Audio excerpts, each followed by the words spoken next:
네, 안녕하세요. 5월 13일 수요일 아침입니다. 이 아침 우리가 함께 살펴볼 말씀은 시편 13편 1절에서 6절까지 말씀입니다. 시편 13편 1절에서 6절까지 말씀 제가 읽겠습니다.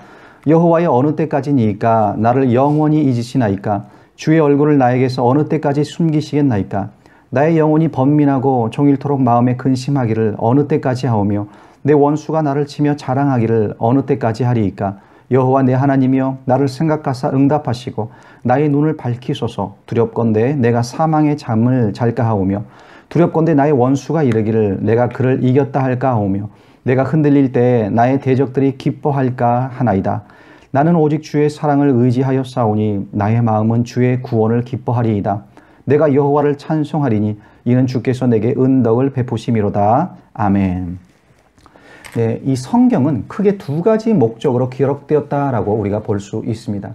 이 첫 번째 목적은요, 예수 그리스도를 믿음으로 하나님의 자녀로 그 영혼이 거듭나게 하기 위해서입니다. 요한복음 20장 31절에 보면 오직 이것을 기록함은 너희로 예수께서 하나님의 아들 그리스도이심을 믿게 하려 하며 또 너희로 믿고 그 이름을 힘입어 생명을 얻게 하려 함이니라. 이 성경에 기록된 것, 그 목적은 예수 그리스도를 믿고 생명을 얻게 하려 함이라 라고 말씀합니다. 그리고 이 성경을 기록하신 두 번째 목적, 또 다른 목적이 하나가 있는데요. 그것은 우리가 거듭난 후에 하나님의 자녀로 또 믿음으로 살아가는 그 삶을 돕기 위해 기록되었습니다. 이 로마서 15장 4절에 보면 이 두 번째 목적에 대해 이렇게 말씀합니다. 무엇이든지 전에 기록된 바는 우리의 교훈을 위하여 기록된 것이니 우리로 하여금 인내로 또는 성경의 위로로 소망을 가지게 함이니라. 이 땅을 살아갈 때 배워야 할 그 인내를 그리고 위로의 소망을 주시기 위해 기록되었다라는 겁니다. 자, 그렇기 때문에요. 우리가 이 인생을 살아가면서 만나게 되는 그 수많은 문제들 가운데 이 성경을 통해서 하나님이 주시는 해답과 위로와 격려와 소망이 있다는 겁니다. 자, 최근 우리가 겪고 있는 인생의 문제가 무엇입니까? 그것은 인내의 문제입니다. 인내, 기다림의 문제.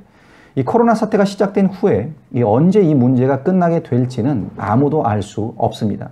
이 의무 격리는 언제쯤 풀릴지, 우리의 사업체는 언제쯤 정상으로 돌아갈 수 있을지, 아이들은 언제쯤 학교에 다시 출석할 수 있고 또 언제쯤 우리가 자유롭게 출입할 수 있을지, 함께 교회에 모여서 함께 예배드릴 수 있을지 잘 모른다는 거예요. 언제 끝날지 모를 이 어려운 때를 무작정 기다려야 하는 이 인내라는 상황 가운데 우리가 시간을 보내고 있습니다. 그뿐만이 아니죠. 때로는 건강의 문제로, 때로는 경제적인 문제로, 가정의 문제로 이 기다림의 시간을 보낼 때가 있습니다. 이 기다림이라는 것은요, 누구나 지나게 되는 그런 인생에 피할 수 없는 과정인 거예요. 오늘 이 시편 13편을 기록한 다윗도요, 오랜 기다림이라는 인생의 문제와 싸워야만 했습니다. 그는 어린 나이에 하나님으로부터 택함을 받았습니다. 이스라엘의 두 번째 왕으로 기름 부음을 받았습니다. 그러나 그렇다고 해서 이렇게 기름 부음을 받았다고 해서 하루아침에 바로 다음 날 다윗이 이스라엘의 왕이 된 것이 아니었습니다. 자기를 시기하고 자기의 목숨을 노리는 이 장인 사울 왕의 그 칼을 피해서 오랜 시간, 오랜 세월을 피해 다니며 하나님의 때를 기다려야만 하는 그런 긴 인내의 싸움이 그에게 있었다는 겁니다. 거의 10년에 가까운 그런 기다림의 세월을 그가 보내야만 했습니다. 오늘 우리가 함께 읽은 이 시편 13편은요. 이렇게 오랜 기다림 가운데 그 인내의 순간을 지나가면서 다윗이 기록한 시편입니다. 그래서 1절에 보시면 이렇게 시작을 하지요. 여호와여 어느 때까지이니까? 여호와여 어느 때까지이니까? 언제까지 이 기다림의 고통을 감당해야 합니까? 라는 그런 호소로 이 시편이 시작되고 있습니다. 자, 하나님께서는 분명히 다윗을 왕으로 세우셨습니다. 당신의 마음에 합당한 자라고 인정까지 해주셨어요.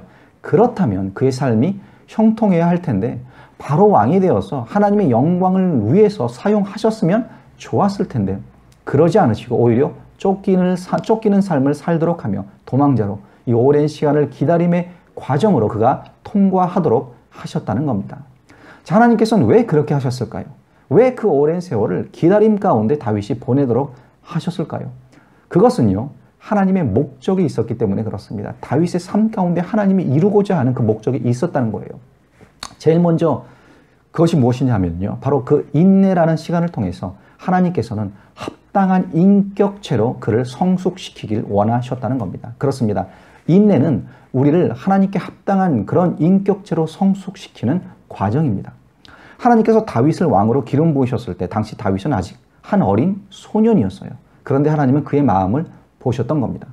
그의 마음이 하나님께 합당한 그런 인격과 그런 신앙이 자랄 수 있는 그런 좋은 토양을 가졌다라는 것을 하나님이 보셨습니다. 자, 어떤 목사님은 이렇게 표현을 하셨어요. 당시 다윗 속에는 한 명의 거인이 잠자고 있었다라고. 그래서 이 기다림이라는 방법을 통해서요, 하나님께서는 다윗을 더 성숙한 신앙인으로, 사람으로, 거인으로 세워나가게 하신 것이다 라는 겁니다. 그렇습니다. 사무엘이 이 새 왕을 찾아 이새의 집을 찾아갔을 때만 해도요, 어린 다윗이 이스라엘의 왕이 될 그런 제목을 가졌다라고 본 사람은 아무도 없었습니다. 이새의 아들 7명이 이 사무엘과 면접을 볼 때도요, 다윗은 그 대상에서 제외돼서 들에서 양을 치고 있었을 정도였습니다.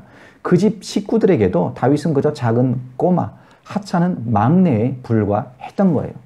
그런데 하나님은요, 그 작은 꼬마의 마음속에 하나님을 경외하고 하나님을 사랑하는 그 믿음을 보았다는 겁니다. 이 예수님처럼이라는 책을 쓴 그 저자 맥스 루카도가 있는데, 그 사람이 그 책에 이렇게 말을 합니다. 하나님은 우리를 있는 모습 그대로 사랑하십니다. 그러나 우리를 너무나 사랑하시기 때문에 그 모습 그대로 내버려 두지 않습니다. 그렇습니다. 하나님은 다윗을 너무나 사랑하셨기 때문에 그의 모습을 그대로 내버려 두지 않으셨다는 거예요. 그를 더 성숙하고 더 합당한 인격체로 하나님께서 쓰시기 좋은 그런 도구로 세우시기 위해 이 인내의 시간을 허락하셨다는 겁니다. 그렇습니다. 하나님은요, 우리에게도 똑같은 방법으로 역사하십니다. 우리를 너무나 사랑하시기 때문에, 우리의 마음을 너무나 잘 알고 계시기 때문에 우리 안에 잠자고 있는 그 인격체를 깨우시기 위해서, 성숙으로 이끄시기 위해서 이 기다림의 과정을 허락하신다는 겁니다. 야고보서 1장 4절은 이렇게 말씀하죠. 인내를 온전히 이루라. 이는 너희를 온전하고 구비하여 조금도 부족함이 없게 하려 함이라. 인내를 온전히 이루라. 기다림을 온전히 이루라. 너희로 조금도 부족함이 없게 하려 함이라. 그 역사를 하나님께서는 다윗에게 하셨던 겁니다. 두 번째로 인내를 허락하시는 이유는요, 우리의 초점을 이 환경에다 맞추는 것이 아니라 그 가운데 역사하고 계시는 하나님께 초점을 맞추라고 그 인내의 과정을 허락하신다는 겁니다. 여러분, 초점을 우리가 환경에 맞추면은요, 조바심이 나게 되어 있습니다. 이 환경은 잘 변하지 않죠. 내가 원하는 속도로, 내가 원하는 그런 모습으로 변하지 않습니다. 그렇기 때문에 이 환경만 바라보고 있다 보면 하나님을 볼 수 없게 됩니다. 그리고 하나님을 원망할 수밖에 없는 거예요. 자, 오늘 다윗이 그랬습니다. 이 환경만 바라보고 있었을 때 불안해졌고 그는 하나님을 원망합니다. 1절을 다시 보시면 여호와여 어느 때까지니까 나를 영원히 잊으시나이까 주의 얼굴을 나에게서 어느 때까지 숨기시겠나이까. 자, 하나님이 숨으셨다는 거예요. 하나님이 나와 함께하지 않으셨다는 겁니다. 그의 초점이 이 환경에만 맞추어져 있을 때 이렇게 하나님이 보이질 않았습니다. 하나님은 안 보이죠. 마음은 불안하고 초조해지기 시작을 합니다.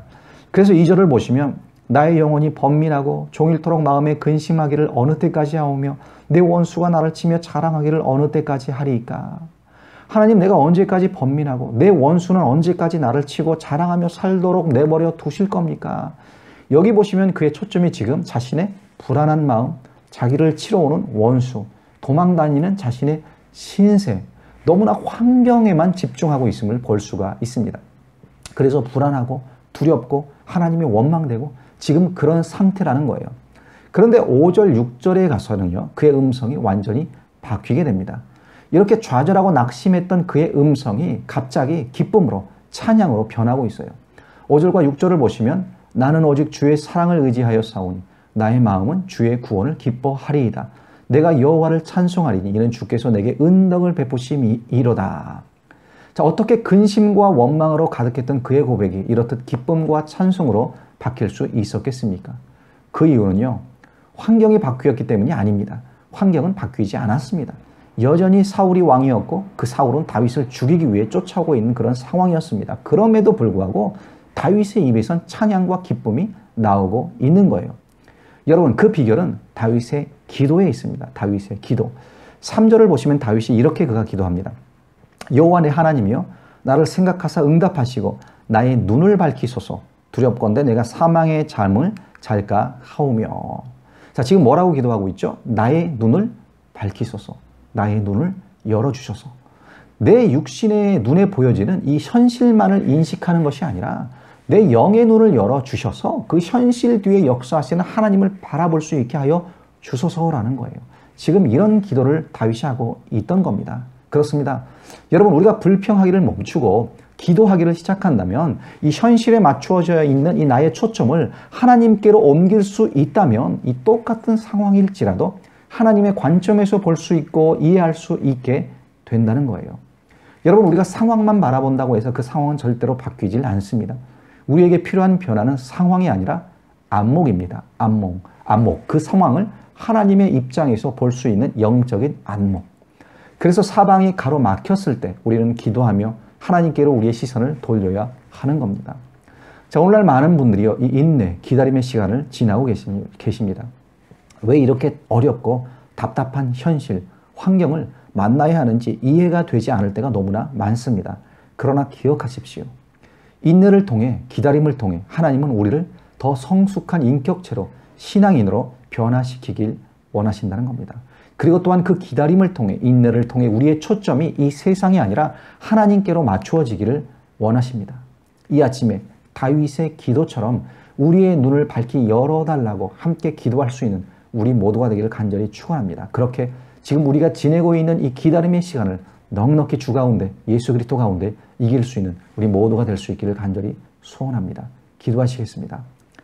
아버지 하나님, 다윗이 그 인생의 어려움 가운데, 인내와 기다림의 상황 가운데 그 상황만 바라볼 때는 주님이 어디 계시냐고, 언제까지 이런 과정을 지내야 하냐고 그 마음이 불편했고 괴로웠고, 아버지 하나님, 주님께 그런 아버지 기도를 하고 있음을 보게 됩니다. 그러나 하나님께서 그 과정을 통해서 아버지, 그가 성숙한 신앙인으로 인격체로 세워지고 또한 그의 눈이 세상을 바라보는 것이 아니라 하나님을 바라볼 수 있도록 그의 초점을 돌리셨을 때, 또한 그 제목을 놓고 다윗이 기도했을 때 그의 입술 가운데 찬양과 기쁨의 고백이 넘쳐나게 됨을 우리가 보게 됩니다. 주님, 이 아침에 우리의 눈이 이 세상에 맞춰지는 것이 아니라 하나님을 바라볼 수 있게 저희들의 영안을 열어주셔서 저희들의 눈을 밝히 밝혀주셔서, 그래야 하나님의 뜻 가운데 모든 것을 볼 수 있는 영적인 안목을 가질 수 있는 우리 모두가 될 수 있도록 인도하여 주시옵소서.